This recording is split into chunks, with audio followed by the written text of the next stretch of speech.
Good morning. Happy summer, everybody. This is Mark Peaches Patrick, and I'm here on SuperTalk setting in for the garden mama today. She's on a little hiatus. Good morning, Lance.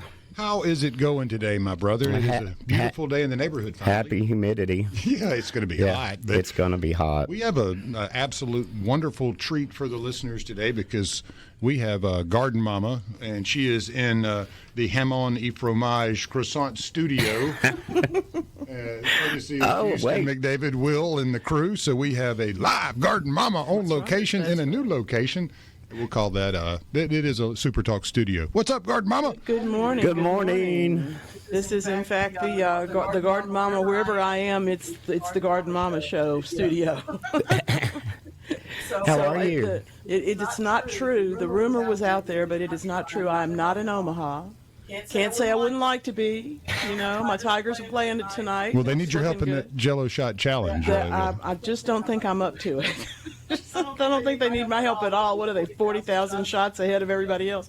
But anyway, for those of you who don't know what we're talking about, there is a competition that raises money, and the LSU fans are always happy to outdo everybody else, particularly when it comes to things like Jello shots. So they raise a lot of money for this cause in Omaha, and fortunately, we get to keep rooting for them. I will not be having Jello shots. Thank you. You know, we look pretty good, Mark. This is not bad. Thank you. Yeah, I got to get the degaussing, or you're a little ghostly, but I'll figure it out. I don't want to mess it up. We'll get there. We'll get there. We're almost matching. I had a wardrobe malfunction at the last minute this morning, and it worked out. Guess what? Lance doesn't know about this, but for all the people out there that follow me on social media, and you should. My hiccups went away. Well, did you have I thought about you this morning when I woke up.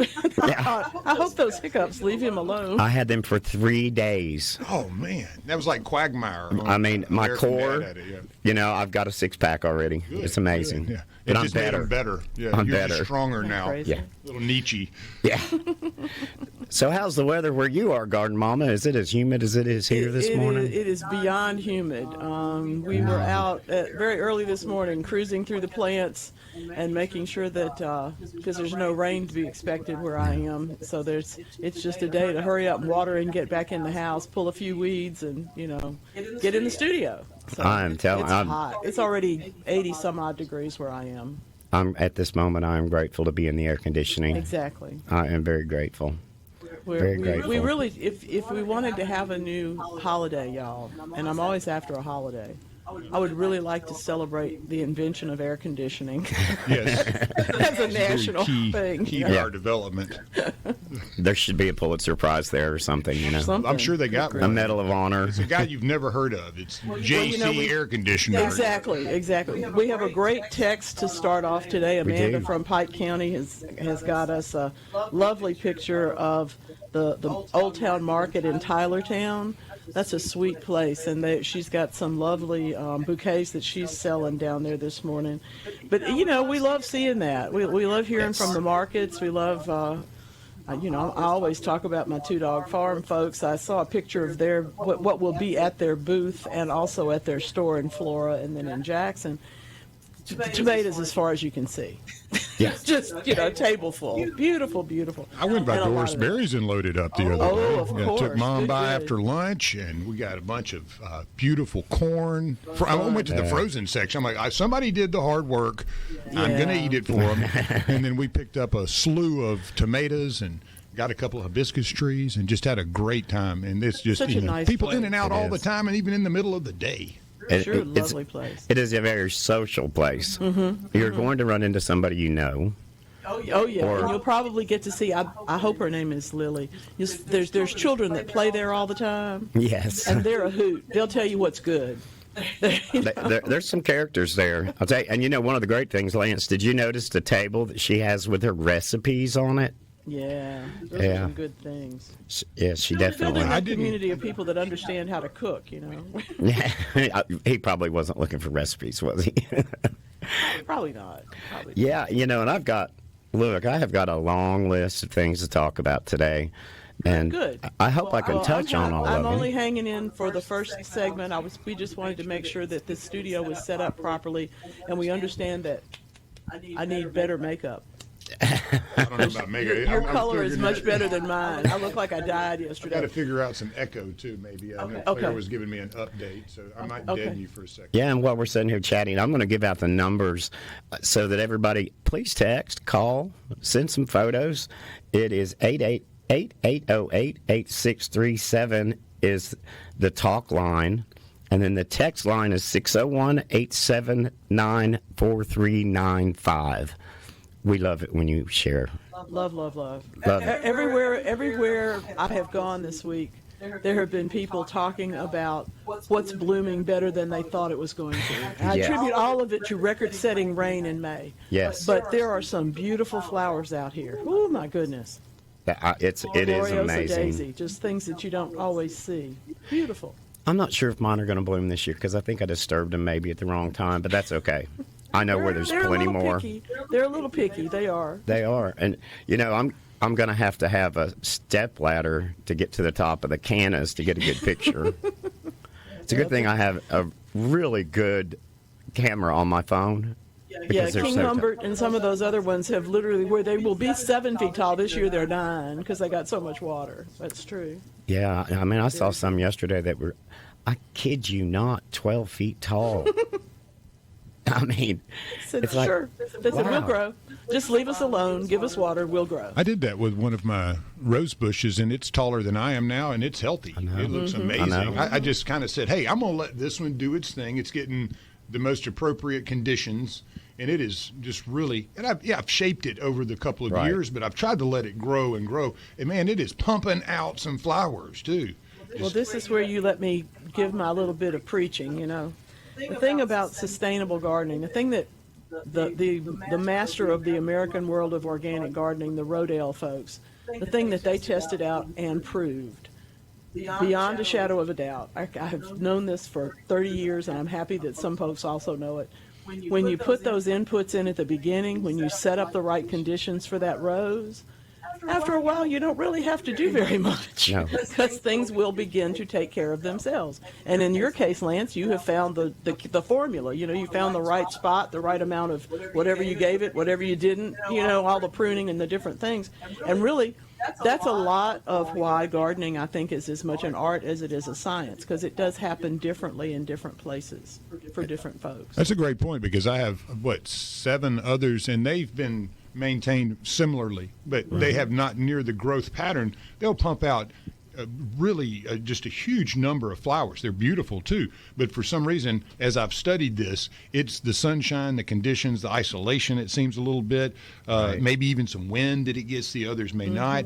And There's always blows something me a little away. different. Yeah. There's always something a little different. That's one of the reasons why one of the first pieces of advice when folks talk about using native plants in the home landscape is that what you're trying to do is actually reproduce the environment they lived in before.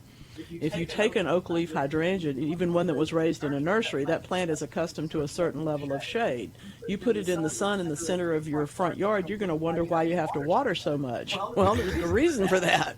You know, you didn't give it what it needed. Yeah, and the name of the author slips my mind, but that's the book that's been around forever, Right Plant, Right Place. Oh, yeah, yeah. It's I a don't good know who one. wrote that either. Yeah, it's a good one. And, you know, I have a tendency to make my things a little too mobile. So, folks, when you get things where you want them, try to leave them. Don't be like Peaches and decide you're going to rearrange the garden every 3 weeks.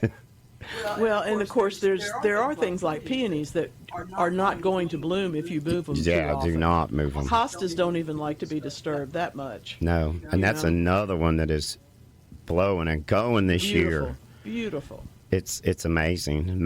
Our May was perfect for a lot of plants that don't normally perform as well in the South. And this year we got a blessing. A lot of them really did. And I don't know if you've heard me rattling this, Nellie, but look what I brought.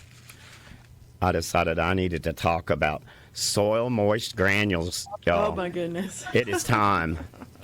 It is time. As long as I've been doing this, I never got on this bandwagon. I read about it. I saw it.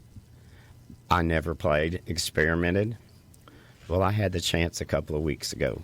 And folks, if you're into containers like I am and like Nellie is, if you have got pots that need watering all the time, you don't have drip irrigation, and you don't want to water all the time, find you some of the soil moist granules and mix them into your soil. It's amazing. They were developed for interior scaping. Right. In other words, so they could hold water in plants in an atrium in a hotel, so that they didn't have to, because you can't make a mess to come through and water all the time. Now, you still have to water the plants.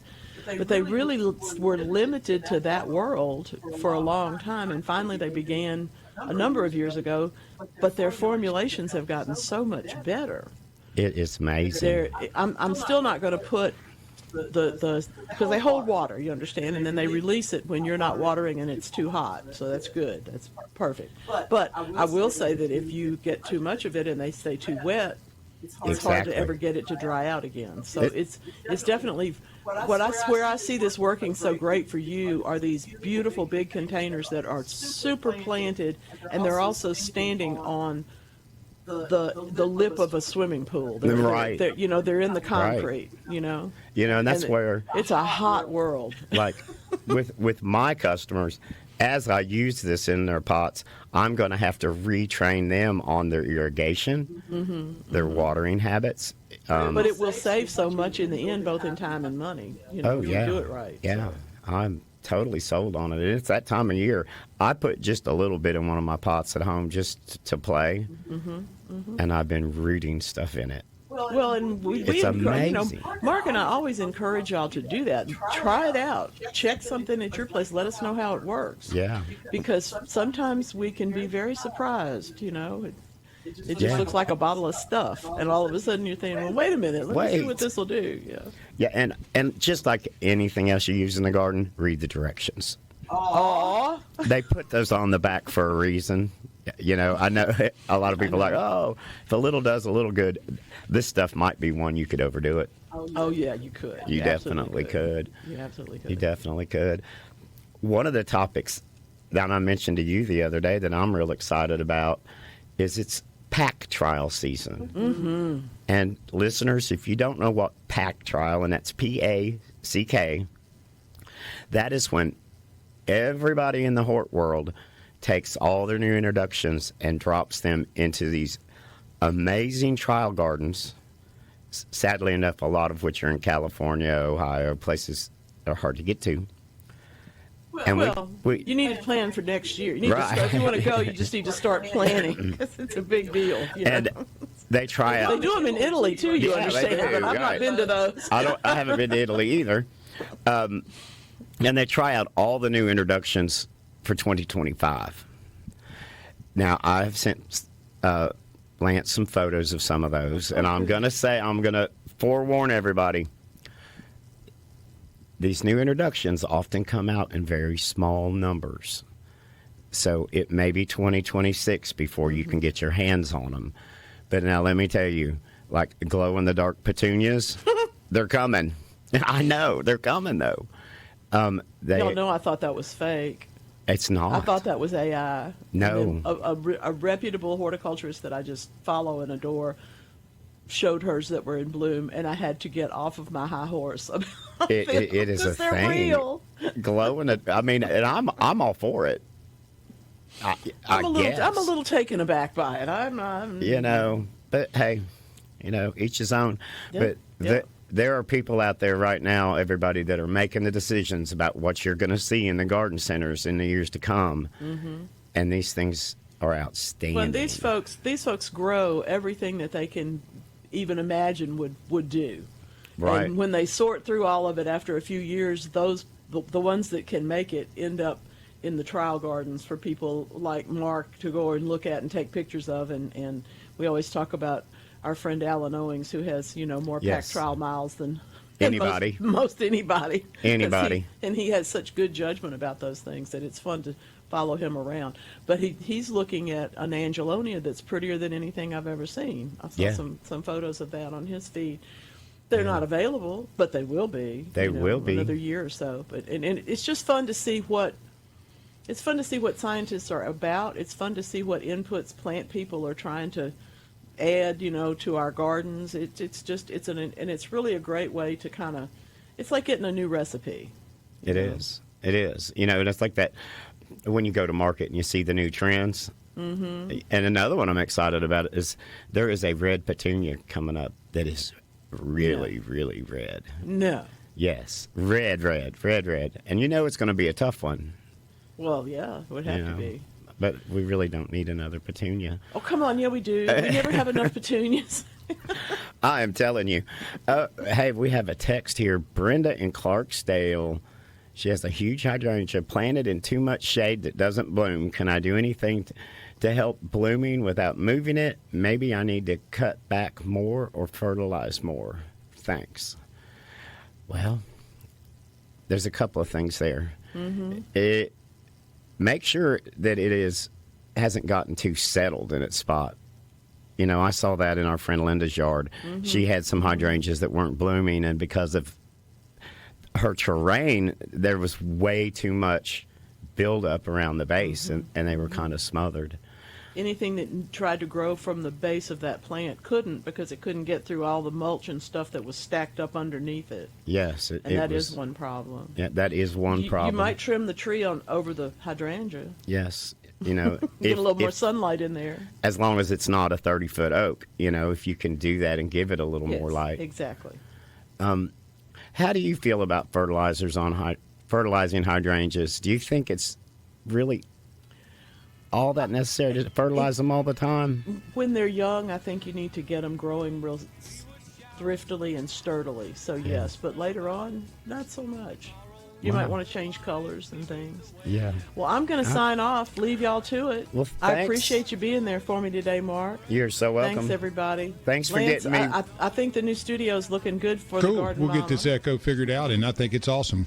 Excellent work down there, guys. Thank you so much, Claire. David, you're the best. Off. Take care. All right. We'll be right back with the Garden Mama Show on SuperTalk Mississippi. This is Mark Peaches Patrick sitting in for the Garden Mama today, and she just got me warmed up, and I'm real happy about that. We'll see you after these messages. Good morning. Welcome back. This is Mark Peaches Patrick sitting in for the Garden Mama, Nellie Neal, on SuperTalk Mississippi. Oh, wow. I'm so glad she got me warmed up this morning. That was a nice surprise. She is a professional. She is. So she knows how to do this with a blindfold on, and, if she had an ear stopper, she could pull it off. But I want to let you guys know that we're listening on the live stream. We probably had a little echo. I think we figured that out for the next show. And anytime, you're doing something new and getting it all set up, I appreciate you guys being patient with us. It was a good test. And she will look a little less like a ghost as we move forth as well. Yeah, we've been active. Thanks for the text, and thanks for tuning in this morning. And we got Mark Peaches Patrick straight back from Cancun. Patrick. Yeah, I know, right? We were just discussing how my tan, poor Nellie, she'll have to work on her makeup. Man, the text line is lighting up this morning, which, I put a call out on social media. Please do this. And I don't know if these people heard it, but apparently somebody did. We have a gentleman that has a Japanese maple. David in Madison. And the leaves on his Japanese maple in a pot are curling. I have a couple of questions, David. If you say it's in a pot and it's curling, with all the rain we have had, it may have gotten too much water. I doubt if you've underwatered it with all the rain we've had. My suggestion might possibly just do a little light pruning of those curled leaves and let it put out.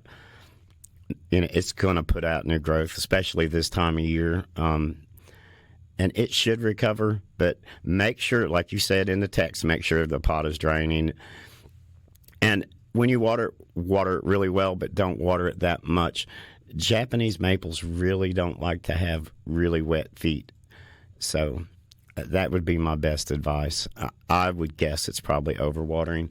That's a major problem after a May like we've had. And then now all of a sudden the rain's going to stop apparently.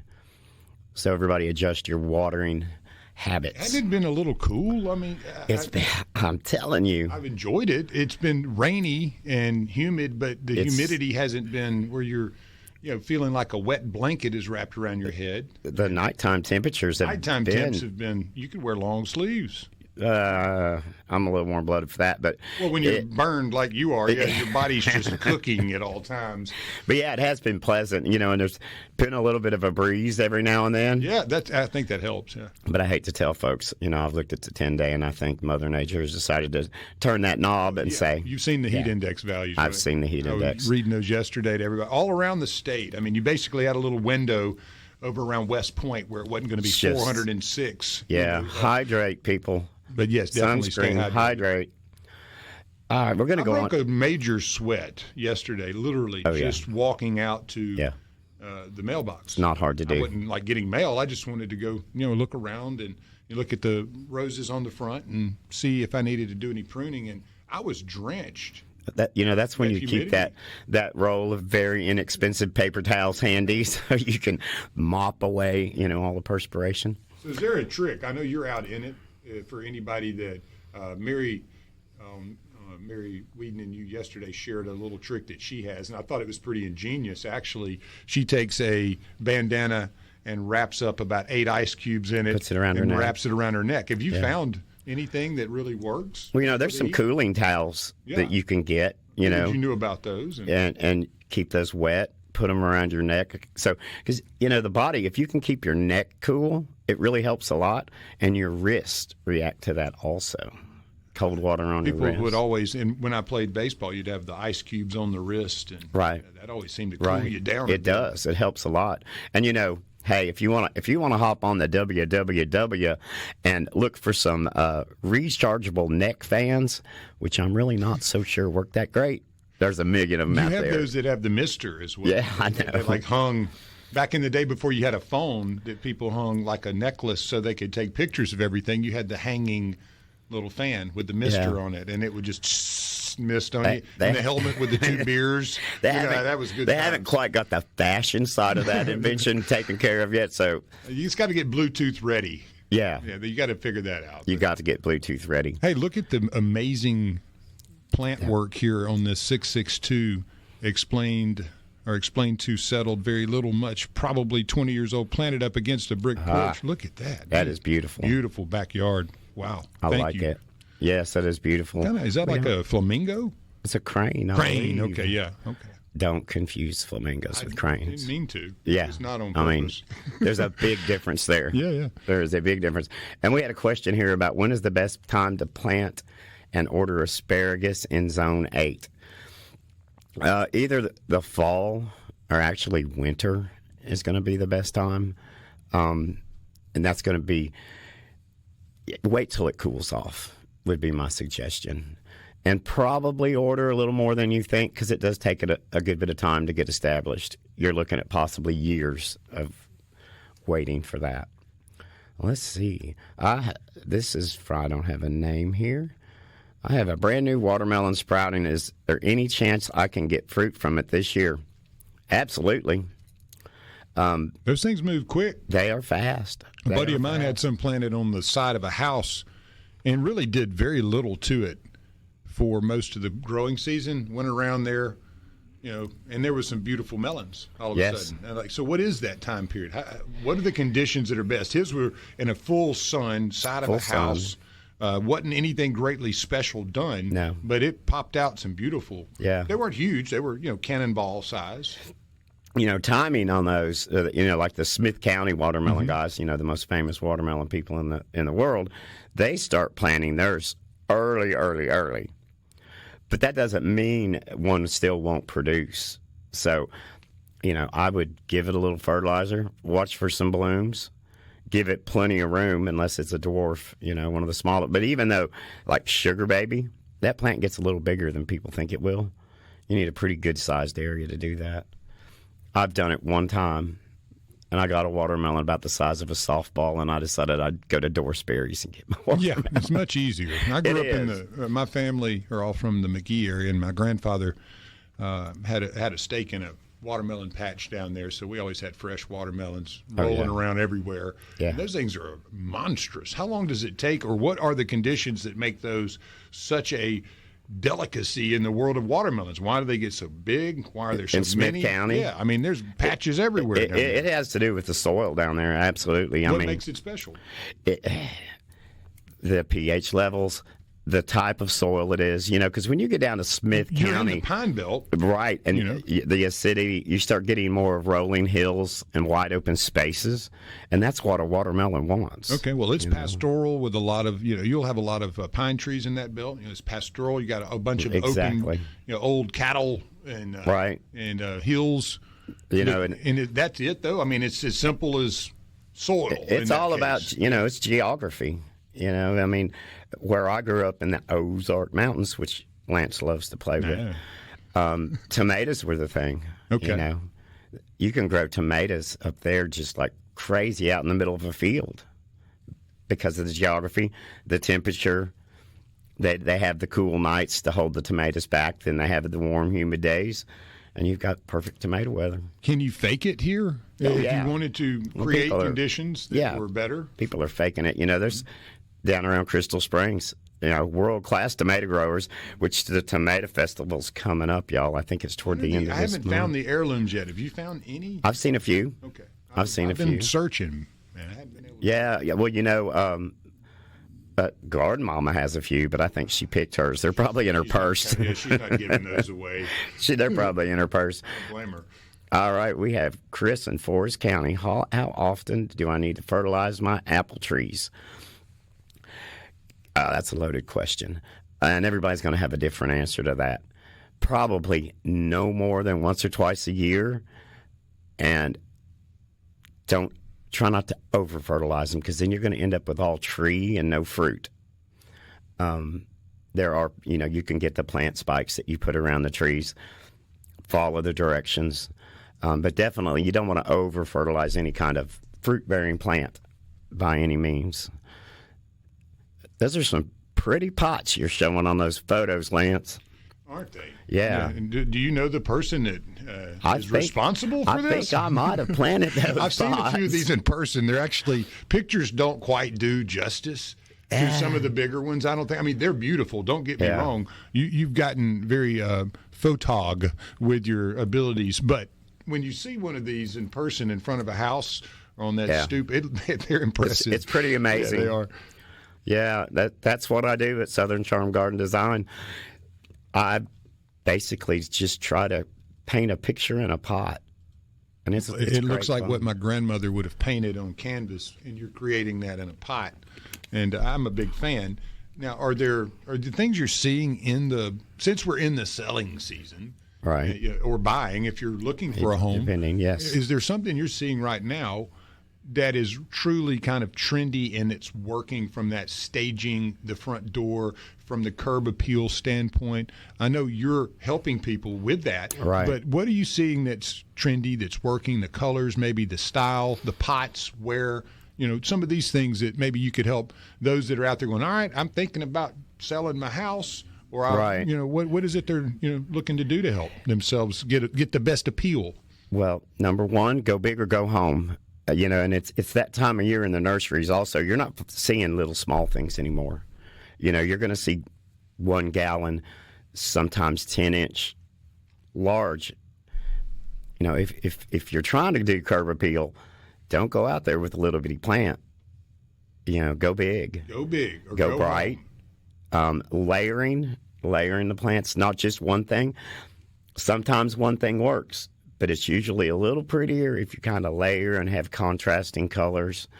And then you have to be careful what neighborhood you're in. Sometimes it's just a fern. Some neighborhoods it's just a fern. But vinca, sun patience, coleus is a good one. FYI, folks, doesn't matter where you live, deer love coleus, so you have to be careful of that. Because a lot of these urban areas still have deer in them, believe it or not. Oh, yeah, definitely. Yeah, a lot. They figured out where the good stuff is. Oh, there's my toad. Yeah, I like it. He comes out every night. You have one? We have hundreds. I would imagine your yard has plenty of toads.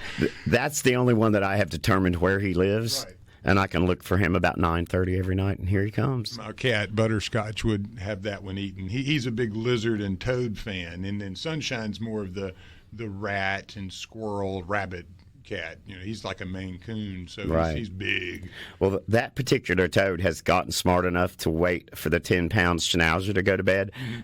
Then he comes out. They're smart. Yeah. Smart. Really smart. Are there any benefits to having frogs in your yard? Does that Oh, my mean, gosh. I mean, so first of all, there aren't snakes if you have frogs. Okay, that's a given. But are there other things that The insects. Okay. Man, Do you want to go buy a bunch of tree frogs, or is there certain types that are best for it? I know bats are wonderful for they'll eat up mosquitoes. everything. And, Yeah. all the mosquitoes. I need to go get a pet bat, just Pet leave him bat. on my shoulder. But what about the frogs? There is actually an event coming up, and I think it might be here in Jackson at the Natural Science Museum Yeah. on a Friday. It's a bat workshop. I need to go. I mean, the Birdman has taught me a lot about the bat world over the years, and I really think that that's something that I need to start, kind of planting out in the woods or bats, because you don't want them close to the house. No, but in they're this messy. season, man, I don't care how much spraying you're doing or what.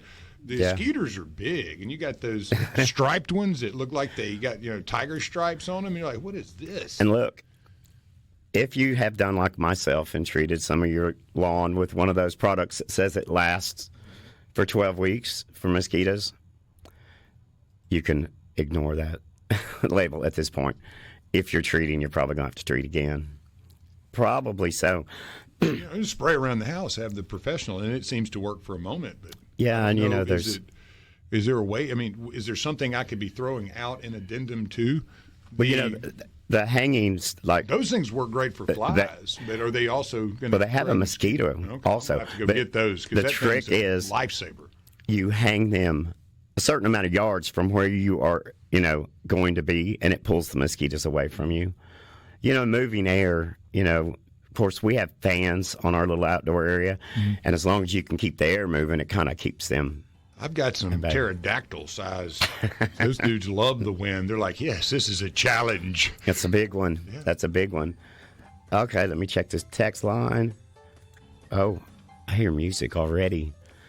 Well, look, I've got maybe one controversial thing to do with gardening to talk about later, and a whole pile of papers that I need to start going through. So be sure and come right back and join Mark Peaches Patrick on SuperTalk Mississippi. We'll be right back after these messages. Well, welcome back. This is Mark Peaches Patrick on SuperTalk Mississippi, setting in for the Garden Mama on the Garden Mama Show. Wow, that first hour flew by. Lance, let me bring this up before here at the end of the hour. Oh, and I do also want to thank somebody on the text line. Ortho Home Defense once a month works wonders for me, for your mosquitoes. All right, I'm in. Okay. I've used Ortho as a pest. They've been around forever. Around the house, but not for the mosquitoes as much. Yeah, they have home defense. Because I'm going to have to get a second layer of protection this year. Yeah. I don't want to come down with something. I have some of those bracelets I can bring you. You can put them around your ankles and your wrists. That's where they get me. I'll go out. If I'm going to sit on the patio most of the time, I'm going to do it with some sleeves and some pants on, even if it's 180, got a nice fan. But the skeeters, even after spraying, are relentless this year. They I don't are. know if you've noticed that. I've had seasons where the flies were really bad, like last year. Well, they are this year, too. The others, Yeah. man, woo-wee. Yeah. Bugs. Welcome to Mississippi. Yeah. Now, is there something we need to do to... Are they harmful in that way to your plants? If you're out there growing tomatoes and you're growing peppers and you got everything laid out perfectly, but yet you're going, all right, I'm getting eaten up out here. How do we combat that without, making our plants toxic that we're going to be eating? We want it to be as natural as possible. If that's why you're growing your stuff. Well, there's some organic solutions, and maintenance is the number one solution. Make sure there's no standing water. Mm-hmm. The people don't realize the littlest spot, will start. They'll start breeding immediately. And it can be as simple as a terracotta saucer that's setting over to the side that you don't even realize is full of water, and then all of a sudden it's a breeding ground. And there's always been a lot of PSA about, get that standing water gone. Mm-hmm. look a little harder. It may be in places you don't even realize. I have some in a couple pots that don't have the hole in the bottom that are kind of antique-y, and you sit ferns in them, and I know there's water in those. And so you're telling me I know that's a no-no, but even a small amount can be a breeding ground. Well, if a mosquito can get in there, it's too much. Okay. That's pretty simple. I've also noticed some of the softer reddish, I don't know if there's some type of ant, and we've had a couple of listeners that have said the red ants or the ants have been an issue. Again, is that something you're seeing as well? And how do you combat that? Ants, yes. Ants are everywhere, and especially around a garden. But they're not always fire ants. There's good ants and there's bad ants. Fire ants bad. Fire ants are bad. Well, then the needle ant that Nellie and I touched on the other day, I think on the radio, is really bad.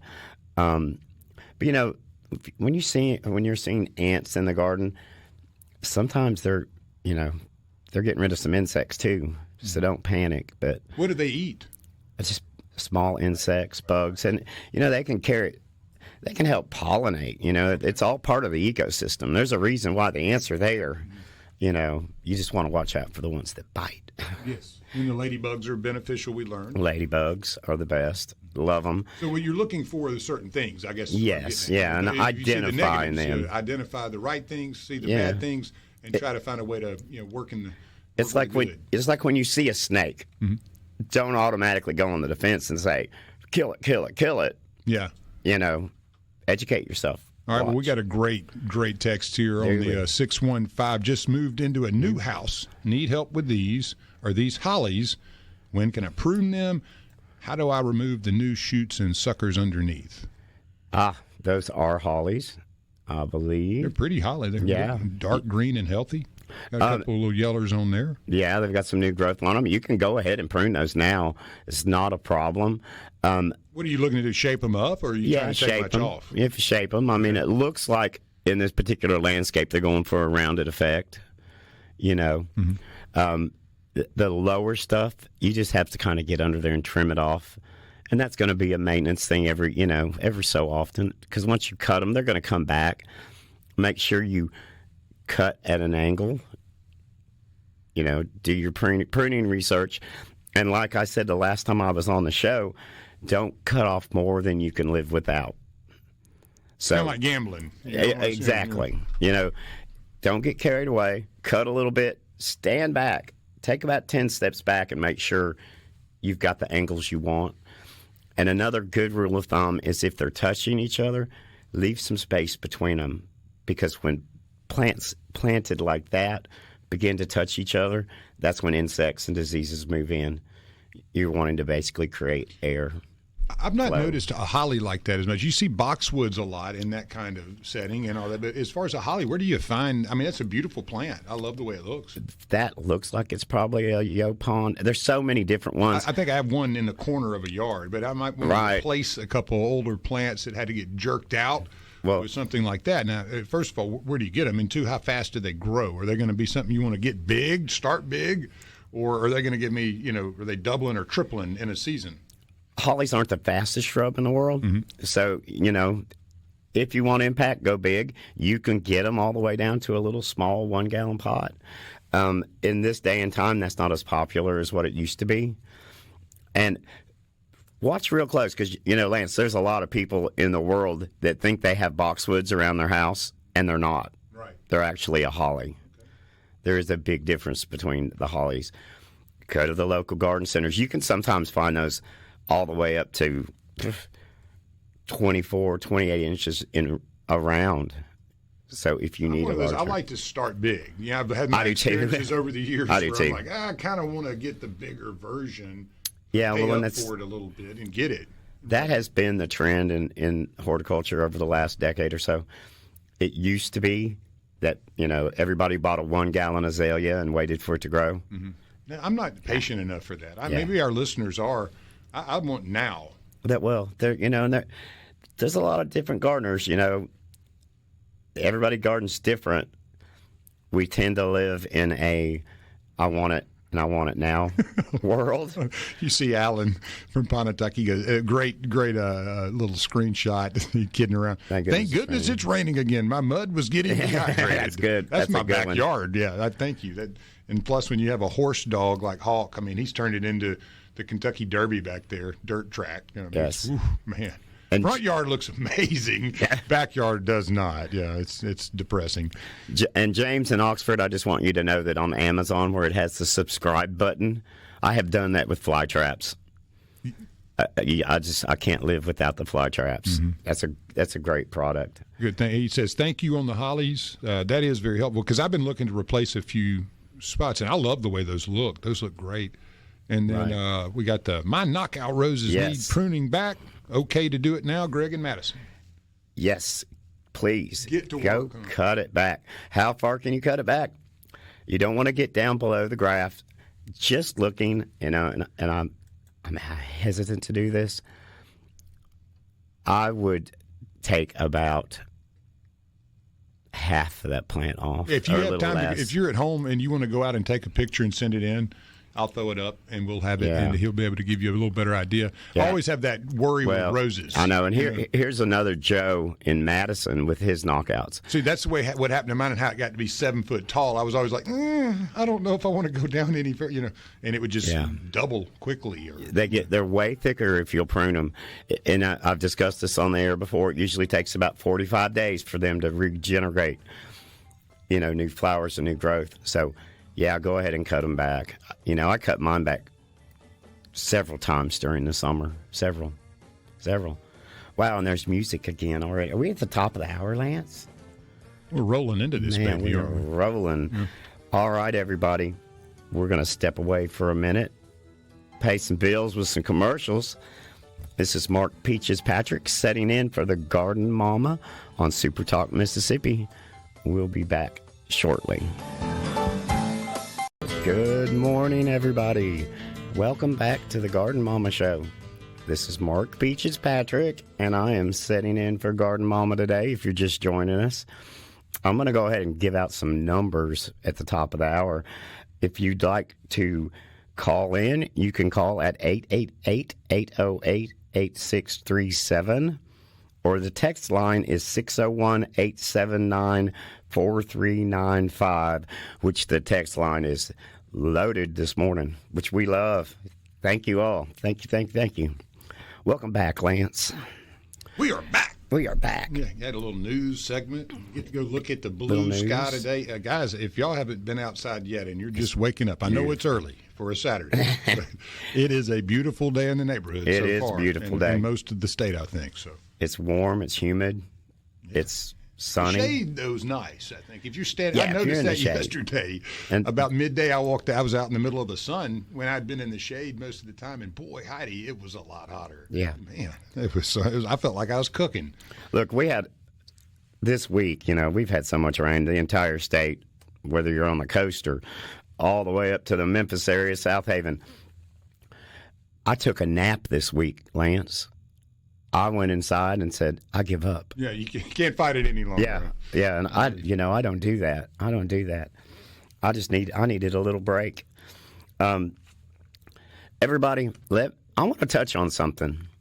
I happen to live in let's call it an urban area with a large lake. We've talked about how this year has been a great tomato season, great vegetable, peaches, all this stuff. It's been a good year for waterfowl also. I've been noticing something that kind of bothers me a little bit. I understand it and I get it. But in the neighborhood I live in, a lot of the baby waterfowl are ending up victims to traffic because people are feeding them. Undomesticated birds, undomesticated reptiles, alligators, you see the signs, please don't feed the alligators. I know everybody thinks they're being nice to the ducks, but the ducks are there for a reason, and they're helping keep the lake cleaned up. And when you feed them and they get too domesticated, they end up getting run over.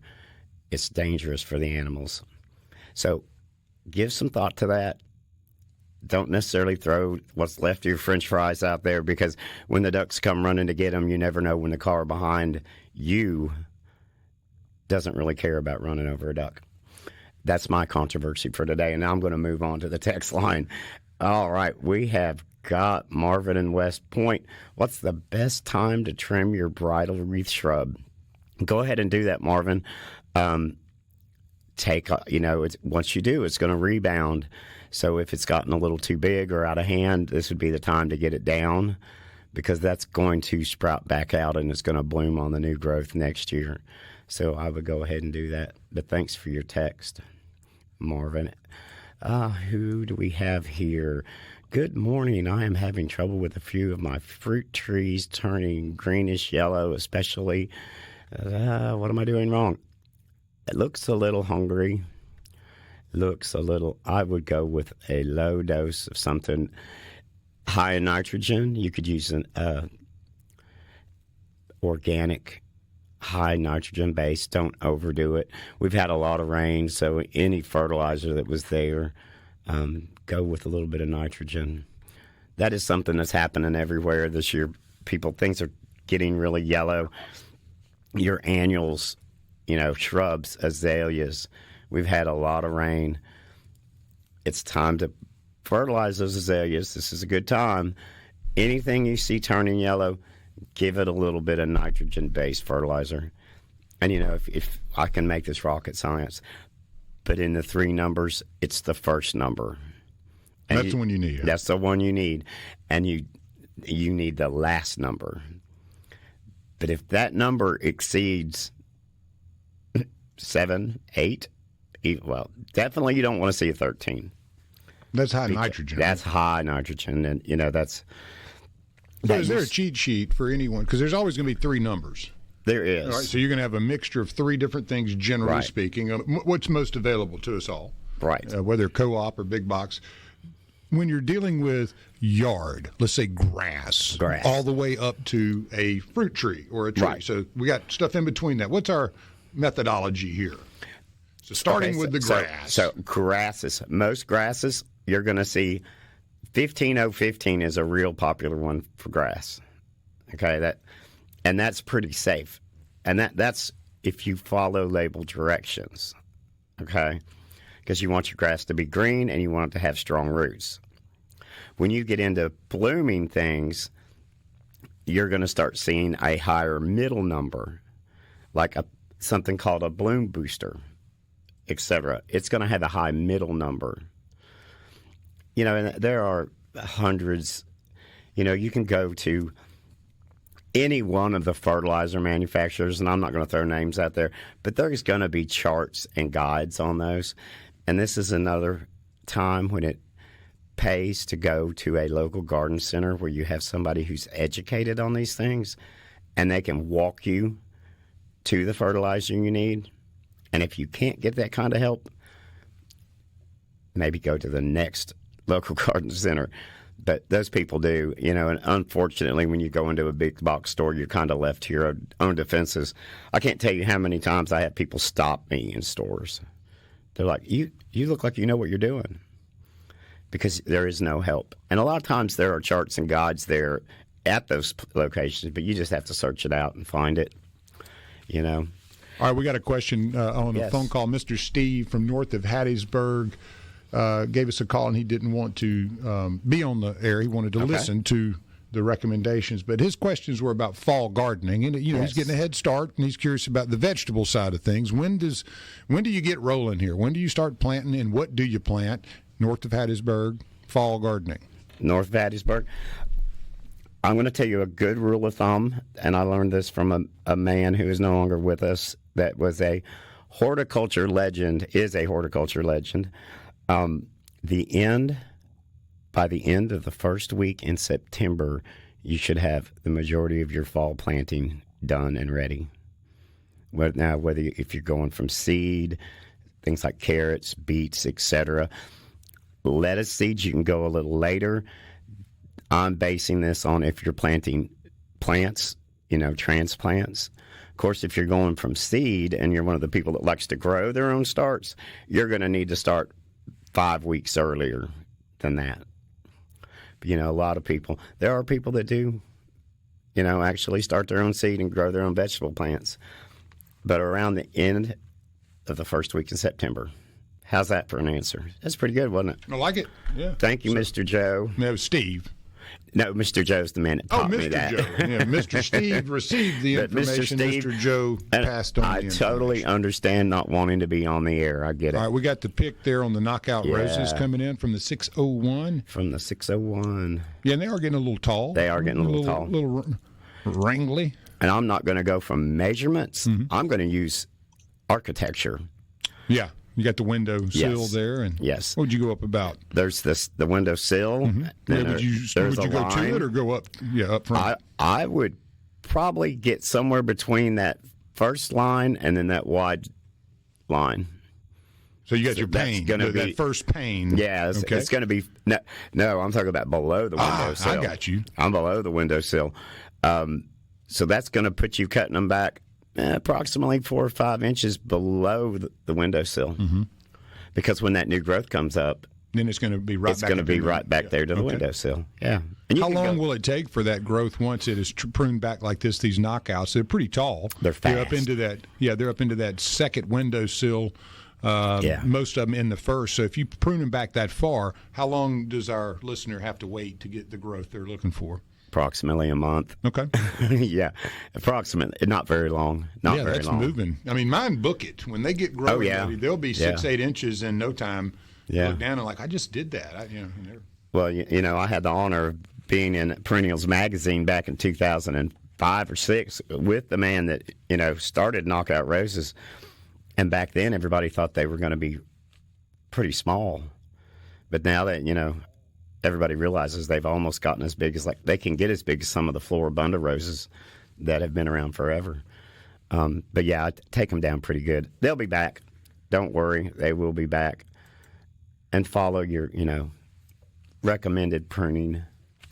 Lance, and thank you for that question. I know you didn't see the front of the Clarion Ledger, but I saw this yesterday and I had to pick it up. Bones of nightmarish extinct whale found in Mississippi. Yeah. Isn't that awesome? A big one. Yeah. It is huge. See, I lived in North Mississippi for a long time, and they always, up there, you'd find the big stones that were mollusks and ancient prehistoric, where apparently the ocean had pushed up in some kind of rage, and all this heavy rock and soil and sediment from the bottom was deposited into these hills. Right. And it's everywhere, man. I mean, you can find fossils from millions of years ago that are just sitting right there on top of on a hilltop. So if y'all it doesn't surprise me at all. Mosquitoes are bad in Mississippi, where do you run into a nightmarish whale? I mean, give me a break. Wow. Yeah, that's one of the ones. I think Jonah might have been in that one. Yeah, Jonah. There you go. I have got some events going on. This is a neat one, and this is called Flowers and Pranks. It's in Canton, Mississippi today. It starts at 5 o'clock. You're going to gather flowers at the farm, pick flowers, grab a bite to eat, and participate in nature's activities. Tour the farm and ride a pony. I'm in. Come enjoy a summer evening with flowers. Flowers and Franks. That's up in Canton on 411 Davis Crossing Road. We're not talking about a franc. Frank. Yeah, not the money. It's a hot dog. Yeah, hot dog. I think it's a hot dog. That's a franc there, not a franc. Yeah, this one came across my Facebook feed. Facebook feed. You get to pick flowers and cut flowers and eat hot dogs. Looks like they're going to have pony rides. It's hard to beat right there. That's hard to beat. Let's see. That's Saturday, July 12th, but I'll mention it anyway. St. Andrew's Activity Center, they're having a plant swap coming up in July. That'll be fun. Get on Facebook. If you're on Facebook, check the events page. Nellie kind of has put it on me to keep up with events, and boy, it's not easy. There's a lot of them. There are quite a few. There's quite a few. And I invite you to look me up on social media also. All you got to do is look for Mark Patrick and the word peaches on either Facebook or Instagram. I'm all over it. Let him know as well. And call into the show, text us any of the events that we may not know about, or some of the smaller, more obscure ones in some of the corners of the state that are beautiful places. Like Northeast, I know you get up to Iuka and Corinth and those beautiful hills up there around Pickwick. It's amazing. Southwest Mississippi, same way. Totally different growing zones. Yes, you got things going on that we'd love to know about. And with the algorithms, of course, I get tons of events show up on my page, but I don't get every corner of the world, unfortunately. It's hard to keep up with. It's fast moving. I believe I've got some other things. You know what today is, by the way? Do you know what today is? It's Saturday. It's National Peaches and Cream Day. Oh, Lord. Why did we not cover that first? I mean, how perfect is that?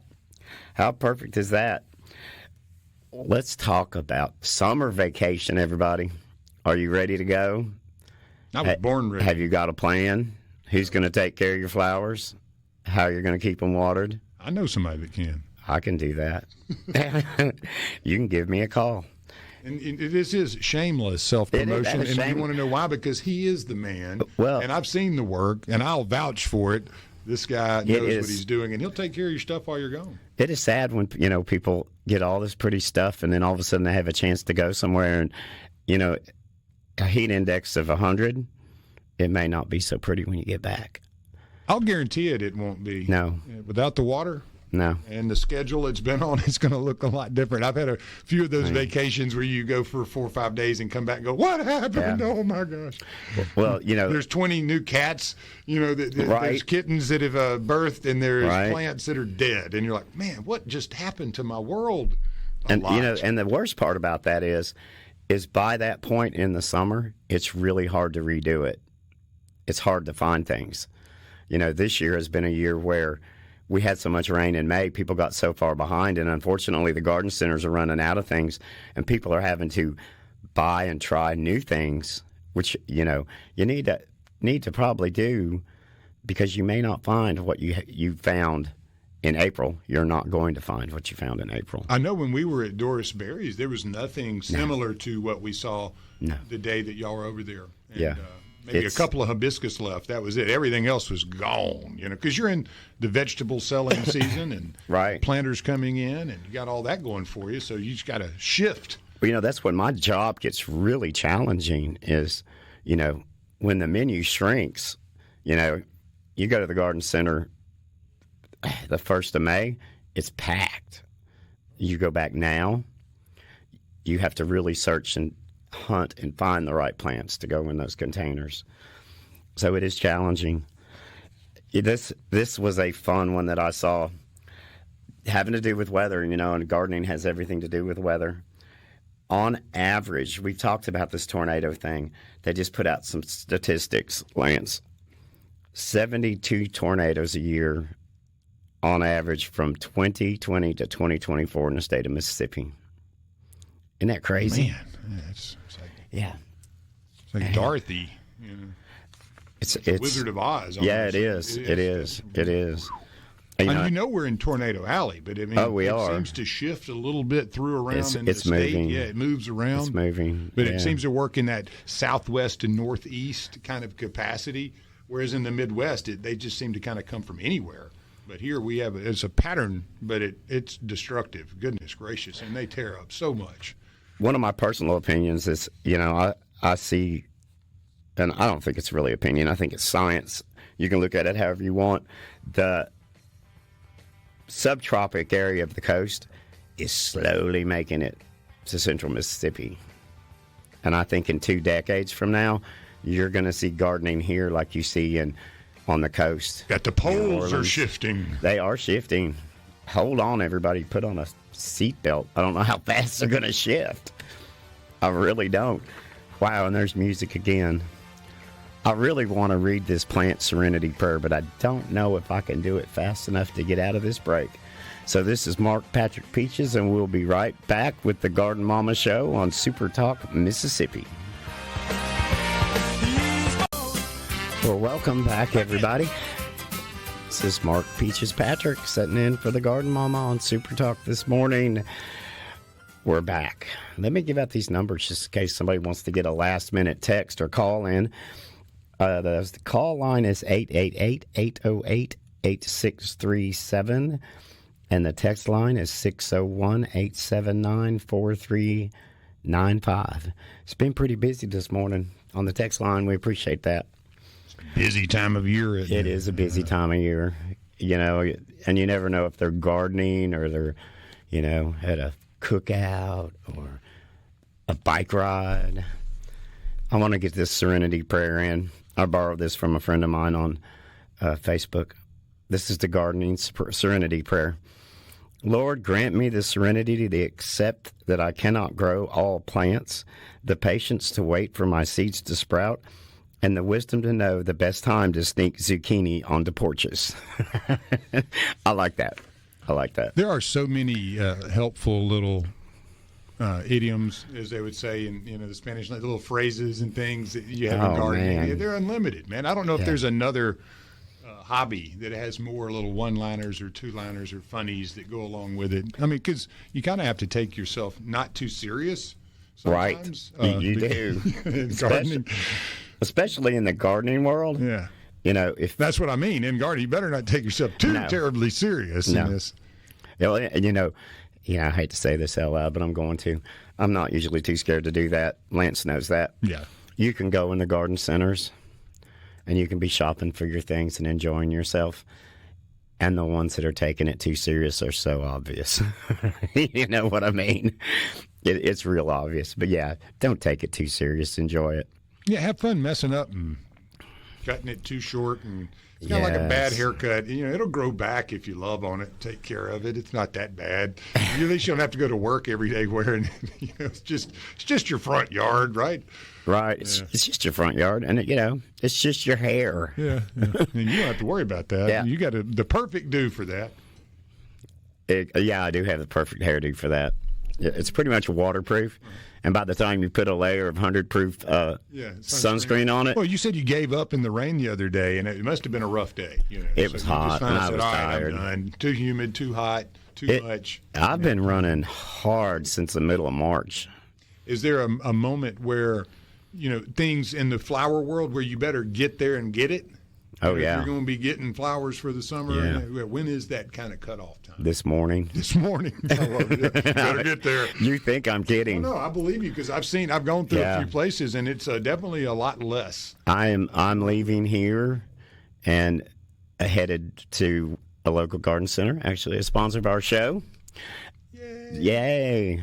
Yeah, our friends at Lakeland Yard and Garden. I'm going to be. I shouldn't say this. Everybody might follow me. I hope not. But yeah, come on, meet me there. You can help me load the truck. There you go.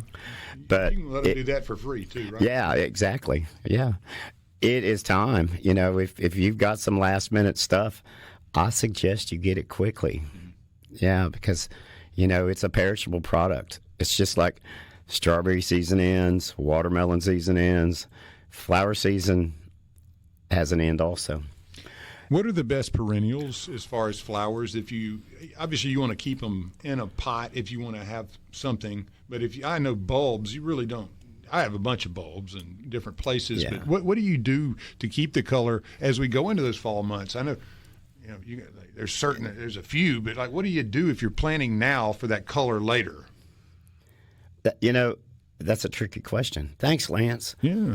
Well, you look at bloom time, you look at height, you look at longevity, whether it's an annual or a perennial, and you kind of have to put all those things in a bag and shake them up so that one is picking up the slack for the other one. Like, all of my bulbs or most of my bulbs are winding down for the year.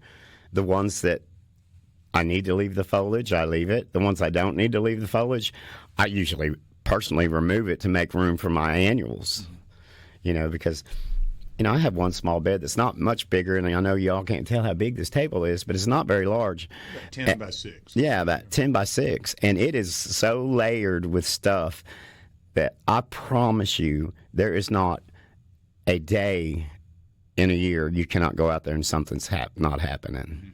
even in the dead of winter. So even with the layering, that's always been a fascination of mine. It's like a great piece of art that somebody's used so many different layers of oil to get that texture and Exactly. that approach of bringing the viewer in. And that's really what you're trying to do with a layered garden, is create that texture. But also what you're telling me is to plant it in a way that seasonally Exactly. you get what you want as well. Exactly. Okay. It's a little tricky. It is and it isn't. It took me a long time to get it. Talking to a lot of experienced gardeners, and you don't necessarily get that from the horticulturist. You learn that from your grassroots gardeners. You know, and you know when things are going to bloom, so you kind of time it out. So there's always something pretty to see. And is there something as far as the technique involved with that layering? I mean, how far and how tight do you want to put things depending on what you're looking for? Are you obviously going to put a lot shorter things in the front, but also if you want something to come back, sometime maybe not. Maybe not. Okay. Yeah. You know, because that particular garden I'm talking about, I tend to plant for myself and for my neighbors. Well, so I want it to look good. It's a 360 bed, what we call a 360 bed. So you want to be able to walk all the way around it. But another key thing is not to overcrowd it, because then it just becomes muddy. And that's where the gardening, the dividing plants, sharing plants, transplanting things, you have to do that as a maintenance, or else all of a sudden it just all grows together and it's nothing.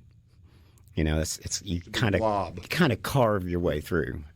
Right. Does that make sense? It's like as you say, it's maintenance. Yeah, and you just go through and you meander through, kind of like you're meandering through the crowd at the Dollar General on a Saturday afternoon. You just make a little trail. Right.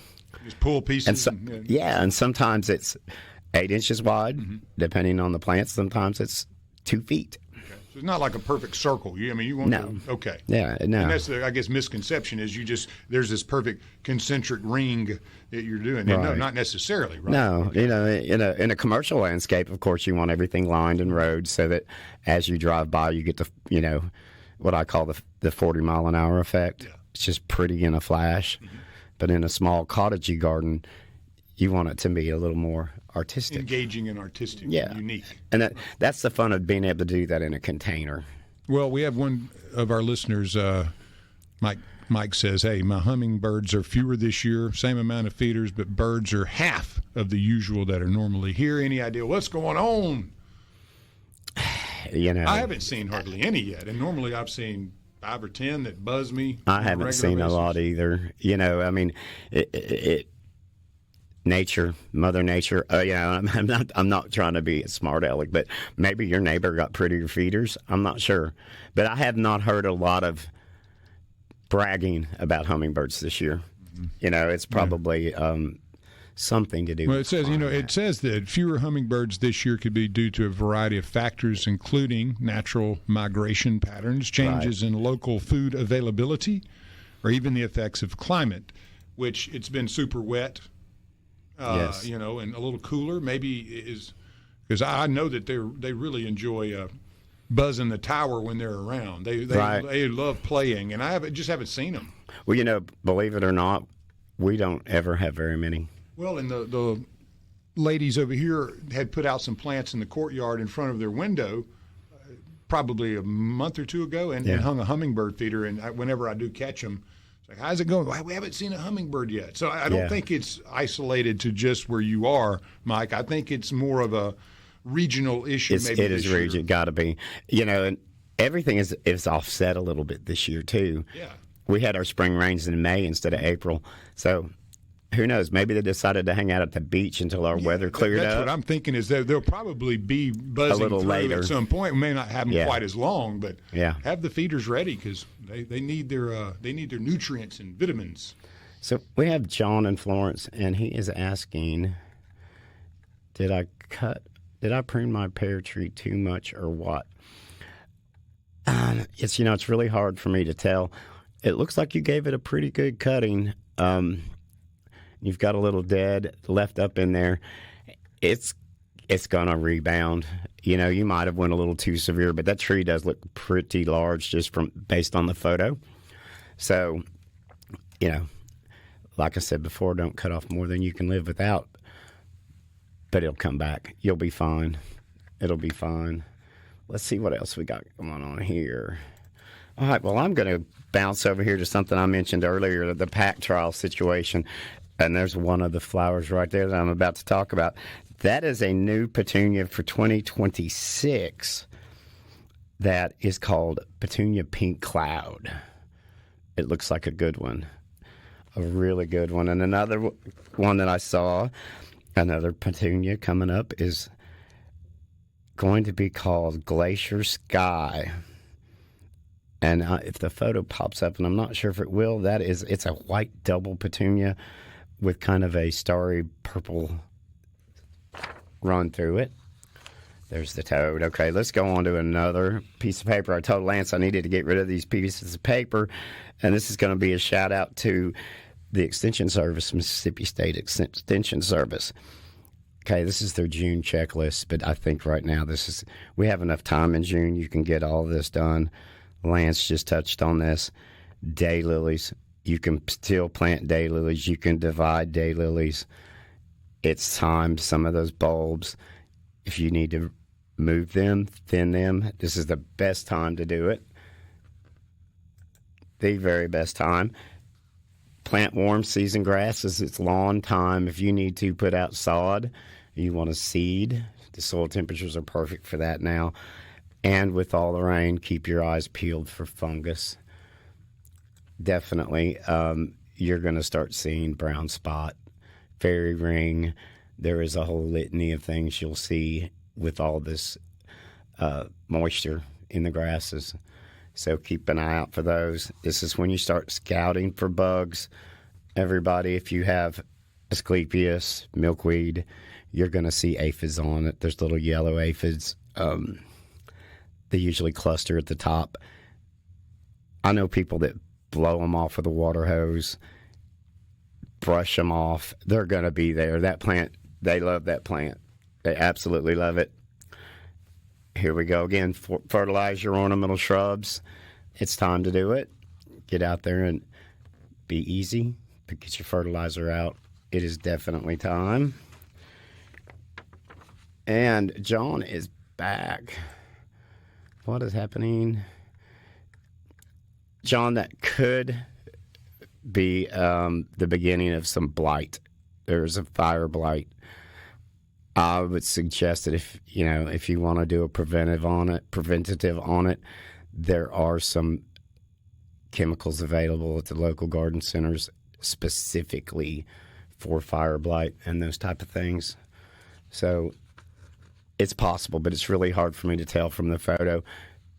If you live near a garden center, or if you're in Brandon, you could probably even go to the co-op. Somebody there might be able to show you or identify it, or go see our friends at Lakeland Yard and Garden. It's really hard to tell from the picture. So I'm going to take a second and do a little more shameless self-promotion, Lance. Bring it on, Heated Pool. If you're not familiar with me by now, and I hope you are, I have a garden design service where I mainly do large containers, consulting, etc. I also do design work. If you need pots rearranging, you need an outdoor space fixed up, I can pretty much touch on all of them. And I don't often do this, but I'm going to give my number out on the air. My personal number is 601-832-3940, or you can find me on Facebook, Mark Peaches Patrick. If people have questions about the vegetable side of things and they're wanting to grow more and they want to have a beautiful garden and potted plants and all those things, can you have a little add-on? I do. You come and say, hey, you got space to do these things, son, this, that, and the other. These are the right spots for it. I did a beautiful kitchen garden last Thursday or Wednesday in a space that does not look like would be a spot for a kitchen garden. Yeah. But it turned out beautiful. That's what I'm talking about. Yeah. You got to use your space so wisely, especially the conditions, the sun, where everything is. And, that has a lot of impact on the ability to put it in, get the yield you're looking for. And so many people have outdoor kitchens now. So why not have a kitchen garden? Why not? Well, here we got music again, and I'm going to come back and catch up with hopefully Laura from Flora and Joe when we get back after these messages. This is Mark Peaches Patrick sitting in for the Garden Mama on SuperTalk Mississippi, and we'll be right back. I had to do it, man. I was just kidding. Wow. Figured you'd get that. Thank you. Wow. Welcome back, everybody. Smile, Yeah. And what you may not know is when I come in to sit in for Nellie, or if I'm here with Nellie, I never know what Lance is going to play. So when we come back from commercials, it's a surprise to me, too. And that was a good one, Lance. Thank you for that. Yeah, I figured that was a way to go out for you. That was a good one. That was a good one. It's it's almost like it's karma. If you ask for it, maybe it won't come. Right, you right, start yeah. saying, "Oh, that won't happen," then you're Rain. Yeah, so it was just kind of mind games with weather. I'm going to have to work on wrapping my mind around dehydrating mud. Yes, I love that. That's a great concept. Great concept. Yeah, it needed more rain. My mud was getting dehydrated. Yeah. I know how you feel. Goodness. And it wouldn't be Mama's away if I didn't get one bad joke in, right? Bring it on. You ready? Mm-hmm. What kind of bird is at every meal? You have no idea. do you? No, I don't have this one. You ready? Yeah, bring it on. A swallow. A swallow. Yeah, gotten that one. was That's bad, what I wasn't should have been able it? to That was get bad. That was bad. But everybody, welcome back to the Garden Mama Show. This is Mark Peaches Patrick, sitting in for the Garden Mama. We got us a good she's- pear tree question from John in Florence. I talked to John You got that about one his already. pear yeah. tree. And I I was doing. What is when you see that kind of one dead branch? Well, he had pruned it and was Okay. concerned about how much he pruned it, and it could just be from the pruning, but that also looks like what can be like fire blight that Okay, gets into yeah. pears and things. Maybe it's probably not. It may just be from the pruning, but I would check it out. That shake and feed stuff from Yeah, Miracle-Gro. you could use that on shrubs, but it's not going to be very economical. It's not really designed for shrubs. But yes, you can The use that. juice seems to be pretty good. Like that stuff you have in the. It looks like a Coke bottle, and you put The it in liquid? the little liquid. Yeah, Is but there that's like a cup of espresso. It doesn't Right, hang around okay. very long. Yeah, I wanted to parlay that question Yeah. on that. Yeah, I've used that exactly stuff right. a lot over the years, but is it? It seems to me like you have to really, really use it a lot. Well, Because it does. Like you said, does it just eat it up fast, or does it run off, or does it get absorbed? no, it goes. It's foliar feeds. I mean, and you don't have to water the plant with the liquids. That liquid, Miracle-Gro, whatever in the thing.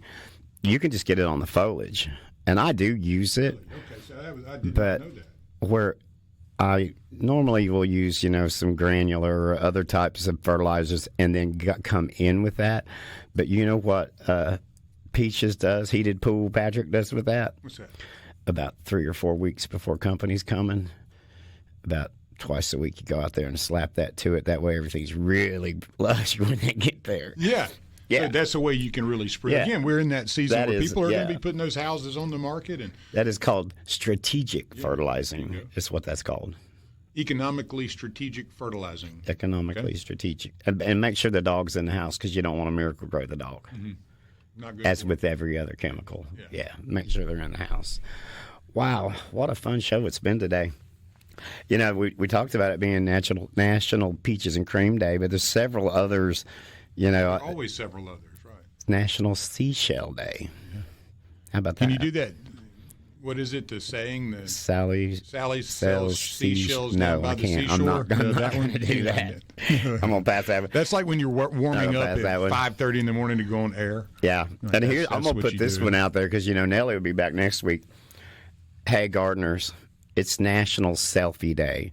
Let's have a garden selfie contest and see how many fun garden selfies. How about that, so Lance? exactly. That's a good Well, you idea. have Peaches and Cream. You have National Selfie Day. You got Go Skateboarding Day. So, if you are 50 plus and you haven't skateboarded since you were 15, please try to take a selfie of While you're yourself. skateboarding. While you're please Running send off that to us this week. We will post it for you. And try not to hit a conch shell. The other thing that you get to celebrate is, so if you are drinking Lambrusco all day, and you get Okay. on the skateboard, make sure to take a selfie. And it's smoothie day. Yeah, smoothies too. So pull all that together and send us a photo of your funnest Saturday adventure. But please don't make them be from the ER. No. Yeah, we want skateboard off into the pool or something. Yeah, not into the concrete ground. But if you do have some fun ones, let us know. But Lambrusco, I mean I need to run by the. I'm not a Lambrusco. No, I'll pass on that.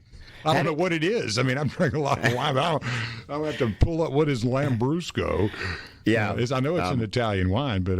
I'm not even going to go there. Mm-mm. And Laura, you're welcome, but go ahead and use your shaking feet up. Yeah, Lambrusco's color may be salmon pink. That's the one I thought it was. Yeah. I just didn't. There's a lot of table wines you'd see back in the old days. So I'm going to get me a little pinky rosé Lambrusco and bring out my more heated pool side. And your heated pool side. Go sit by the pool and sip and enjoy. I didn't get an invitation though, so. Well, there's going to be it's going to have to be another one pretty soon. There's that red petunia. What a beauty! Isn't it pretty? Yeah, Petunia Inferno, the red. I want to be the guy that gets to make up the names for all these. You need to start plants. splicing some stuff together and just create your own. Like, has anybody ever done a rainbow one where you could just splice it all and or you get the perfect rainbow? There probably is one. It's not colored like you buy in the groceries and stuff where somebody it's not real. I mean, they're dipped in something. You can get out there in the AI world now, and there are pampas grasses that, folks, they don't look like that. No, but they do on an AI image. Yeah, I mean. How hard is it though to splice and or let's say to work with a seed and try to glue them together? Well, they cross pollinate is basically what they do, and it takes forever. You saw that crazy photo we had 2 weeks ago, maybe 3 of the. It was 2 different trees spliced together, which was I was like, wow, I didn't even know you could do that. You can do it, and I mean, the success rate of those things has gotten way better. But the survival rate of those things is not always the best. Does that make sense? Oh yeah, you can make it happen, but they don't last. You can make a lot of things happen, and then they don't last. Kind of like a cloned sheep or something. They look just like a sheep, but they're probably not going to have the lifespan. Exactly. Okay. Yeah. And that's similar with what you're dealing with in plants. I guess nature has a way of. Yeah, they do that. Having its own code of things. Like daylily breeders. Mm-hmm. Some of those people have worked years and years and years and years and years just to get one color. Yeah. And then it's amazing to me how you see all the stripes and the different things on many different flowers, and you're going, somebody really had to work on that. Or did nature just do that? Sometimes nature does it, but sometimes But do you ever really know? It. Can you look at it and go, yeah, that's human? The people that follow it real close do, and like I'm doing some trials at the house on some soil, and doing it in a very scientific, way. But now these people are in laboratories, I've been in those laboratories, and they make you put on white paper. They make you walk through alcohol to get into the room. Mm-hmm. Some of the rooms they won't let you in. Because they don't want you to steal their genetics. And no folds in no pockets, no folds, no cameras. Yeah. I mean, literally, and it's pretty crazy. University of Ohio in Columbus, Ohio. Ohio State University. Right by Buckeye Stadium, they have a climate-controlled building full of heirloom seeds and things. And if some of those ever got lost, the strains to the things we see today might be lost forever. It's been fun, buddy. That's pretty serious. Are we out of here already? Yeah. Wow. Thanks, everybody, for your calls, your support. Nellie will be back next week. I'll be back soon, I hope. Everybody have a great weekend. Stay cool, hydrate. We'll see you next time. This is Mark Peaches Patrick. And contact Garden.